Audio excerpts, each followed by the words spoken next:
नमस्कार दोस्तों, मैं हूं रवि और आज का टॉपिक है कि अगर आप लोग म्यूचुअल फंड में या फिर अगर आप लोग पीपीएफ में या फिर सुकन्या समृद्धि योजना में, इन दोनों में से अगर आप लोग कहीं इन्वेस्टमेंट करना चाहते हो तो आप लोगों का पैसा कहां पे जाना चाहिए। साथ ही दोस्तों, जो मेरे पास बहुत सारे अलग अलग तरीके के क्वेश्चंस थे उनका अगर मैं सम अप करूं तो वो जानना ये चाहते थे और इस वीडियो का टॉपिक मैंने इसीलिए चूज करा है कि इन तीनों में एक कंपैरिजन हो जाएगा, प्लस आप लोगों के जो क्वेश्चंस थे वो भी क्लियर हो जाएंगे कि अगर आप लोगों का पैसा पीपीएफ में पड़ा है, जिस तरह से आप लोगों के स्मॉल सेविंग स्कीम्स के इंटरेस्ट रेट्स कम हो रहे हैं, उसको लेकर के जो आप लोग परेशान थे कि क्या मुझे यहां से पैसा निकालना चाहिए, कहीं और शिफ्ट करना चाहिए, तो क्या वो म्यूचुअल फंड विकल्प है।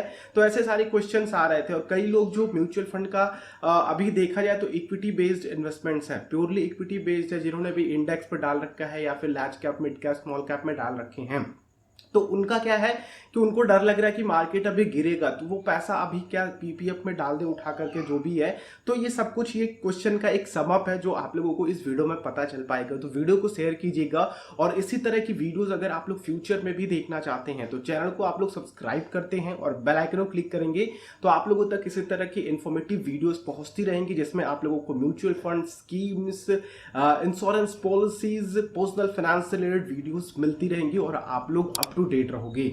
तो दोस्तों, यहां पे अगर हम बात करते हैं कंपैरिजन की, तो आप लोगों को क्यों सोचना चाहिए। सबसे पहले तो आप लोगों की फाइनेंशियल प्लानिंग सबसे पहले आनी चाहिए, ठीक है।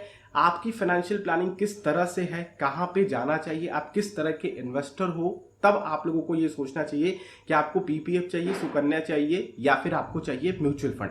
देखिए, इन तीनों का एक जो कॉमन पर्पस मिलता है वो ये है कि आप लोगों की इन तीनों में टैक्स सेविंग ऑप्शंस है, ठीक है। यहाँ पे एटीसी इन तीनों में ही मिलता है, जिसमें आप लोगों को म्यूचुअल फंड में ईएलएसएस का ऑप्शन आता है, इक्विटी लिंक सेविंग स्कीम जिसमें आप लोगों का 3 साल तक पैसा लॉक्ड हो जाता है, लेकिन पोटेंशियल ऑफ रिटर्न इक्विटी की तरह ही होता है, जिसमें आप लोग अच्छे खासे रिटर्न निकाल सकते हो, जो कि 15%, 20% तक भी रिटर्न मिलते हैं यहाँ पे अगर आप लोग लॉन्ग टर्म के साथ बने रहते हो। लेकिन आप लोग यहाँ पे 10 से 12% तक की उम्मीद करके चलो अगर आपके पास लॉन्ग टर्म्स के गोल हैं। अगर आप थोड़ा सा रिस्क लेकर के इक्विटी का एक्सपोजर लेकर के आगे बढ़ना चाहते हो, अच्छे रिटर्न निकालना चाहते हो, तो म्यूचुअल फंड में ईएलएसएस आपके लिए बेस्ट ऑप्शन है।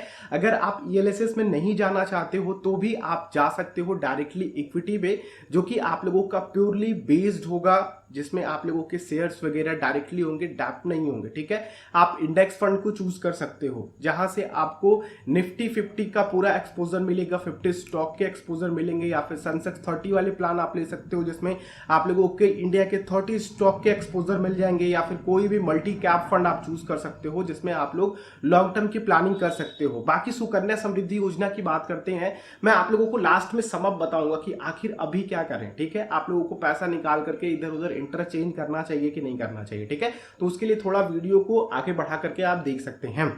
सुकन्या समृद्धि योजना की अगर हम लोग बात करते हैं तो सुकन्या समृद्धि योजना देखिए एक अलग प्रोडक्ट है, ये बेसिकली आपकी बच्ची के लिए डिजाइन कराया गया है। और इसमें क्या है कि आप लोग अगर पैसा इन्वेस्ट कर रहे हो तो इन्वेस्ट करते रहो, यहां से आप लोग पैसा निकालने की मत सोचो।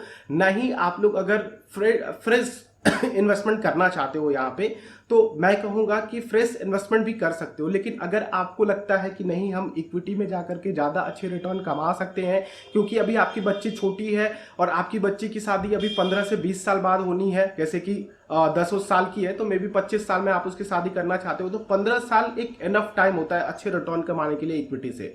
तो इक्विटी यहाँ पे बेस्ट ऑप्शन हो सकता है आप लोगों के लिए, अगर आप लोग सुकन्या समृद्धि योजना की जगह म्यूचुअल फंड की तरफ जाते हो। बाकी आप लोगों की मर्जी है कि अगर आप लोग बिल्कुल किसी भी तरह के रिस्क नहीं चाहते हो, आपको गवर्नमेंट पे पूरा भरोसा है कि वो आप लोगों को फ्यूचर में भी इसी तरह की ब्याज दरें देती रहेगी, क्योंकि देखिए गवर्नमेंट हर 3 महीने पे इनकी ब्याज दरों में चेंजेस करते रहते हैं। जैसा कि आपने देखा था कि 6.4% तक की ब्याज दरें कर दी गई थी आप लोगों की पीपीएफ में, लेकिन फिर से उसे चेंज करके 7.1% पे लाया गया। तो अगर आपको लगता है कि गवर्नमेंट जो है वो आगे भी इसी तरह की ब्याज दरें देती रहेंगी तो आप जा सकते हो सुकन्या समृद्धि योजना के साथ। सुकन्या समृद्धि योजना बच्ची के लिए बेस्ट ऑप्शन है, मैं आप लोगों से कहूंगा, लेकिन फिर भी आप लोग इस पहलू पे सोच सकते हो। पीपीएफ की बात करते हैं तो पीपीएफ में आप लोगों को शुरुआत में ही कहना चाहूंगा कि अगर आप लोग प्योर टैक्स सेविंग करना चाहते हैं, इन्वेस्ट करके यहां से जो गेन मिल रहा है, जो मेच्योरिटी मिल रही है, उन सभी पे आप लोग टैक्स छूट चाहते हो, तो पीपीएफ आपके लिए बेस्ट है। लेकिन फिर भी अगर आपको लगता है, दूसरा पॉइंट जो है कि पीपीएफ जो है कि गवर्नमेंट पे आपको पूरा भरोसा दिलाता है, ठीक है। पीपीएफ का काम है कि आप लोगों को इन्फ्लेशन बीटिंग रिटर्न निकाल करके दे। तो पीपीएफ से आप लोग उम्मीद कर सकते हो कि एटलीस्ट आप लोगों को जो 6% 5% जो भी इन्फ्लेशन होगा उससे बेहतर रिटर्न आपको देखने को मिलेंगे। यानी कि आपका पीपीएफ में पैसा नेगेटिव नहीं होगा, जैसे कि आप लोगों का एफडीआरडी में होता है 6% मिल रहा है आप लोगों को, तो किसी में 5%, किसी में 4.5%। तो पीपीएफ आप लोगों के लिए इसका भी विकल्प है। लेकिन वही मैं कहना चाहूंगा कि अगर आपको लगता है कि आपके पास 15 साल का समय है, क्योंकि पीपीएफ में 15 साल के समय है, इतने लॉन्ग टर्म के समय है, तो आपके पास विकल्प है म्यूचुअल फंड, ठीक है। तो मेरे ख्याल से आप लोग तो कह रहे हो कि भैया तुमने तो पूरा म्यूचुअल फंड का ही ब्यौरा बता दिया कि तुम्हारी वीडियो का अगर मैं फ्रेज निकालूं तो म्यूचुअल फंड के आप लोग अपना पैसा म्यूचुअल फंड में डालो। देखिए, सभी के लिए म्यूचुअल फंड नहीं है, हर इन्वेस्टर म्यूचुअल फंड में नहीं आ सकता। हर कोई बिरला अंबानी या फिर हर कोई कुछ बन नहीं सकता, ठीक है। तो ध्यान ये रखना है कि आपका पोर्टफोलियो, आप कितना रिस्क ले सकते हो अपने पोर्टफोलियो पे, ठीक है। आपके गोल्स क्या है वो सबसे इंपॉर्टेंट है, क्योंकि देखिए आपकी इस समय के जो ब्याज दरें हैं ना, उसको अगर देखा जाए तो कोई भी आप लोगों को जो फिक्स रिटर्न वाले ऑप्शंस हैं उनमें बेहतर रिटर्न नहीं मिल रहे हैं। जैसे कि आप लोगों को 5 साल पहले मिलते थे, 10 साल पहले आप लोगों को फिक्स्ड सिक्योरिटीज वाले इन्वेस्टमेंट, जैसे कि आप लोगों के पीपीएफ हो गया और भी कई स्कीम्स थी। अगर हम लोग बात करते हैं बैंकों की ही एफडीआरडी को देख लें तो उनमें 8% की ब्याज दरें हमें मिलती थी। आज से 5-6 साल पहले या फिर 10 साल पहले कर लो, काफ़ी अच्छी गवर्नमेंट बैंक्स हमें देती थी। लेकिन अब वो इस समय नहीं रह गया है।